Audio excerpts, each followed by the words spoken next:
जंगल में बहुत जोरों की बारिश हो रही थी। टुनटुनी चिड़िया अपने घोंसले में बैठी हुई थी। अब तो मुझे इस घोंसले को छोड़कर जाना ही पड़ेगा। इस घोंसले में तो मैं भीग रही हूँ। ये बारिश तो बहुत ज़्यादा तेज़ है। मैं एक काम करती हूँ, यही पास में बुआ जी का घर है, मैं उनके यहाँ चली जाती हूँ। रात भर रहूँगी और सुबह वहाँ से निकल जाऊँगी। फिर घर का कुछ इंतज़ाम कर लूँगी। ये सोचकर टुनटुनी चिड़िया अपनी बुआ के यहाँ जाती है। बुआ जी दरवाज़ा खोलिए, मैं हूँ टुनटुनी, मेरी मदद कीजिए बुआ जी। ओहो, इस टुनटुनी को भी अभी आना था। मुझे तो जरा भी आराम ही नहीं करने देते ये लोग। अगर मैंने दरवाजा खोला तो मेरे लिए मुश्किल हो जाएगी। मुझे इसे अपने घर में रखना पड़ेगा। मैं एक काम करती हूँ, मैं कोई जवाब नहीं देती। उसे लगेगा मैं सो रही हूँ तो चुपचाप यहाँ से चली जाएगी। लगता है बुआ जी सो रही हैं। उन्होंने अभी तक कोई जवाब नहीं दिया। मुझे उन्हें परेशान नहीं करना चाहिए। मैं जाकर किसी और से मदद मांगती हूँ। मैं कालू भैया के यहाँ जाती हूँ, शायद वो मेरी मदद कर दें। अब टुनटुनी चिड़िया कालू कौवा के यहाँ जाती है। कालू कौवा अपनी पत्नी गौरी कौवी के साथ आराम कर रहा था। अरे गौरी कौवी, अब तो मुझे भूख लगी है, जरा खाना लगा दो। बारिश बहुत तेज हो रही है और तुम्हें खाने की पड़ी है। भूख तो मुझे भी लगी है, लेकिन घर में एक अनाज का दाना भी नहीं है, तो क्या खाओगे?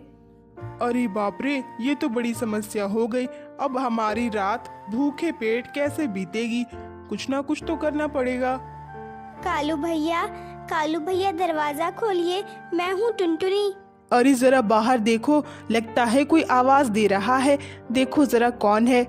कालू कौवा बाहर आता है। अरे टुनटुनी बहन, तुम इस वक्त यहाँ क्या कर रही हो? बारिश इतनी तेज है और तुम इस बारिश में भटक क्यों रही हो?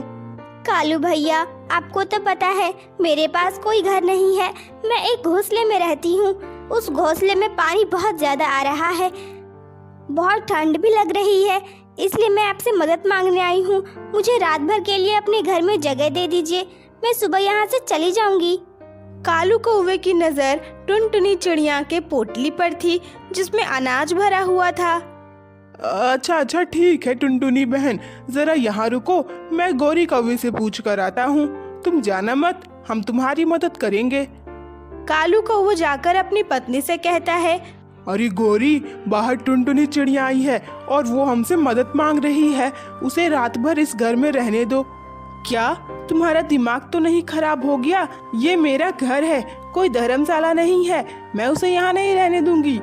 अरे मेरी बात को समझो, उसके पास अनाज की पोटली है। हम उससे अनाज की पोटली छीनकर उसे यहाँ से भगा देंगे। हमारे खाने का इंतजाम तो हो जाएगा ना? अच्छा ऐसी बात है, ठीक है, ले आओ उसे अंदर। टुनटुनी चिड़िया ये सारी बातें सुन लेती हैं। अरे बाप रे, ये दोनों तो बहुत बुरे हैं। ये मुझसे मेरा अनाज छीनना चाहते हैं। घर तो मेरे पास है नहीं, अब खाने को भी नहीं रहेगा तो क्या खाऊंगी? मुझे यहाँ से चले जाना चाहिए। अब टुनटुनी चिड़िया वहाँ से भी चली जाती है। वो एक पेड़ के नीचे चिंता में बैठी हुई थी।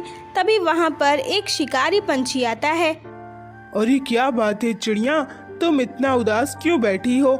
लगता है तुम्हारे पास घर नहीं है। चलो मैं तुम्हारी मदद करता हूँ, मेरे घर चलो। क्या? नहीं, मुझे कोई मदद नहीं चाहिए। मैं यही ठीक हूँ। अरे तुम डर क्यों रही हो? मैं तुम्हें कोई नुकसान नहीं पहुँचाऊंगा। मैं तो बल्कि तुम्हारी मदद करना चाहता हूँ। मैं मांसाहार बिल्कुल नहीं हूँ, मैं तो सिर्फ सब्जियाँ और फल खाता हूँ। मैं तुम्हें कोई नुकसान नहीं पहुँचाऊंगा। अब क्या करूँ मैं? अगर मैं इसके साथ नहीं जाऊंगी तो ये मुझे मार डालेगा, और अगर जाऊंगी तो भी ये मुझे मार डालेगा। मुझे कोई ना कोई उपाय करना ही पड़ेगा। अभी तो इसकी बात मानने में ही भलाई है, इसके बाद मैं किसी तरह इसको चकमा देकर यहाँ से भाग जाऊंगी। टुनटुनी चिड़िया शिकारी पंछी के साथ उसके घर आ जाती है। आपका बहुत बहुत धन्यवाद भैया, आपने मेरी मदद की। आपने मेरी भी जान बचा ली और मेरे होने वाले बच्चे की जान भी बचा ली। क्या तुम गर्भवती हो? हाँ भैया, मैं गर्भवती हूँ। मुझे बहुत जोरों की प्यास लग रही है। मैं आती हूँ पानी पी करके। अरे नहीं नहीं, तुम क्यों जा रही हो? बाहर इतनी बारिश हो रही है, तुम यहीं रुको, मैं तुम्हारे लिए पानी और कुछ खाने को भी ले आता हूँ। अच्छा है, ये चिड़िया गर्भवती है, इसी बहाने मुझे एक अंडा भी खाने को मिलेगा और फिर मैं इसे तो खा ही जाऊंगा। शिकारी पंछी वहाँ से चला जाता है। हे भगवान, मेरे पास यही एक समय है यहाँ से भागने का। मैं जल्दी से यहाँ से भाग जाती हूँ, वरना ये शिकारी पंछी तो मुझे खा ही जाएगा। टुनटुनी चिड़िया वहाँ से चली जाती है। अब उसे समझ नहीं आ रहा था कि वो आखिर किसकी मदद ले। तभी उसे एक कटहल का पेड़ दिखाई देता है। उस कटहल के पेड़ पर एक बहुत ही बड़ा सा कटहल था। ये कैसा पेड़ है? इसके ऊपर बस एक ही कटहल है, वो भी इतना बड़ा। क्यों ना मैं इस कटहल को ही अपना घर बना लूं? अगर मैं इसे अंदर से खोखला कर दूं, तो ये मेरे लिए बहुत अच्छा घर हो जाएगा और किसी शिकारी पंछी को यह शक भी नहीं होगा कि इसमें कोई पंछी रह भी सकता है। इसके बाद टुनटुनी चिड़िया बहुत मेहनत से कटहल का घर बना लेती है और आराम से अपने कटहल के घर में रहने लगती है।